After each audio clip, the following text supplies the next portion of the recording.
आज Doubtnut app download करें। Doubtnut पर अपने सभी गणित, रसायन विज्ञान, भौतिक विज्ञान और जीव विज्ञान के डाउट्स का करो सफाया। बस प्रश्न की फोटो खींचो, एक ही प्रश्न को क्रॉप करो और तुरंत वीडियो सोल्यूशन पाओ। अभी डाउनलोड करें। प्रश्न है, विराम पर स्थित एक बम का दो भागों में विस्फोट होता है जिनके द्रव्यमानों का अनुपात 1:3 है। उनकी गतिज ऊर्जाओं का अनुपात क्या होगा?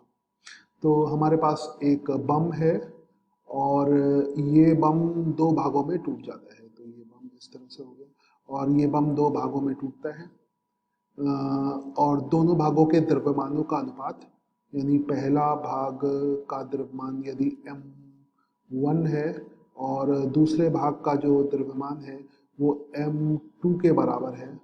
ये थोड़ा बड़ा लग रहा है, छोटा करना पड़ेगा। ये दूसरे भाग का, ये इतना बड़ा सही है। तो ये जो है ये m2 है। तो m1 और m2 का जो अनुपात है वो कह रहा है 1:3 है।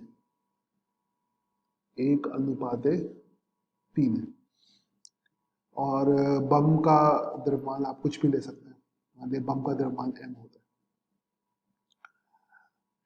तो m1 और m2 का मान आप ज्ञात कर सकते हैं। तो यहाँ से अगर ये अनुपात है तो m1 का जो मान आ जाएगा, ये m1 आ जाएगा पहले वाले बम का द्रव्यमान, वो आ जाएगा 1/अनुपाती योग। एक अनुपाती योग कितना हो जाएगा? 1 + 3 4 और कुल पहले वाले बम का द्रव्यमान m।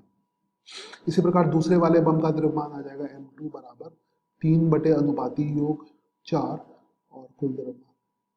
तो सर्वप्रथम तो इसमें संवेग संरक्षण का सिद्धांत लगाएंगे। प्रारंभिक इसका जो वेग है बम का वो 0 है और अंत में क्योंकि दो भागों में विभाजित हो गया है इसलिए एक इस दिशा में जाएगा, पीछे की तरफ जाएगा और एक आगे की तरफ जाएगा। तो संवेग संरक्षण का सिद्धांत लगा लें, जिसके अनुसार निकाय का जो प्रारंभिक संवेग है या बम का प्रारंभिक संवेग है और दोनों भागों के अंतिम संवेग के बराबर होगा। तो इस बम का प्रारंभिक संवेग 0 के बराबर है, तो प्रारंभिक संवेग आप 0 ले लीजिए और अंतिम जो संवेग है वो m1v1, ये पीछे की तरफ है तो -m1v1 कर दीजिए इसको, -m1v1 और उसके बाद प्लस m2v2, v2 आगे की तरफ है तो m2v2 हो जाएगा।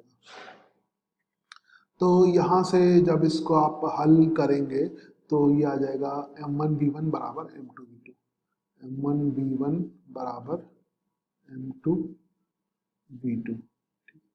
तो अब जो है v1 और v2 हमें ज्ञात क्या करना है? हमें इनकी गतिज ऊर्जाओं का अनुपात ज्ञात करना है। तो अब हम v1 और v2 ज्ञात कर लें। तो v1/v2 किसके बराबर हो जाएगा? वो हो जाएगा m2/m1 के बराबर हो जाएगा। m2/m1 के बराबर हो जाएगा, m2/m1। और m2/m1 3:1 होगा। तो v1 और v2 का जो अनुपात है वो 3:1 आ जाएगा। अब हमें ज्ञात करना है इनकी गतिज ऊर्जा का अनुपात, यानी हम ले लें पहले की गतिज ऊर्जा k1 और दूसरे की गतिज ऊर्जा का अनुपात। पहले की गतिज ऊर्जा क्या होगी? हाफ m1v1 स्क्वायर और दूसरे की गतिज ऊर्जा होगी half m2v2 square, half m2v2 square, m2v2 square. ठीक, इसमें शायद हमें m1 और m2 का मान निकालने की आवश्यकता नहीं थी, इसी से काम चल जाता। चलो अब निकाल दिया तो कोई बात नहीं, आगे किसी प्रश्न में काम आ जाएगा ये चीज। तो इसमें शायद आवश्यकता नहीं है, देख लेते। आधा आधा निरस्त हो जाएगा, तो आधा आधा निरस्त हो गया, m1/m2 आ गया, तो ये आ गया m1/m2 और उसके बाद v1/v2 का होल स्क्वायर, तो ये आ जाएगा v1/v2 का वर्ग। m1/m2 का अनुपात तो हम निकाल चुके 1:3, 1/3 और v1/v2 का 3:1, 3 का वर्ग कितना हो जाएगा? 9:1। तो k1/k2 का अनुपात, k1 यानी गतिज ऊर्जा का जो अनुपात आएगा वो आएगा 3:1, 3:1।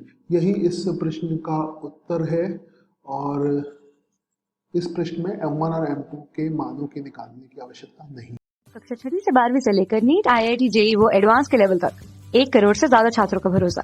आज ही डाउनलोड करें डाउटनेट ऐप या व्हाट्सएप करें अपने सारे डाउट्स 8400 400 400 पर।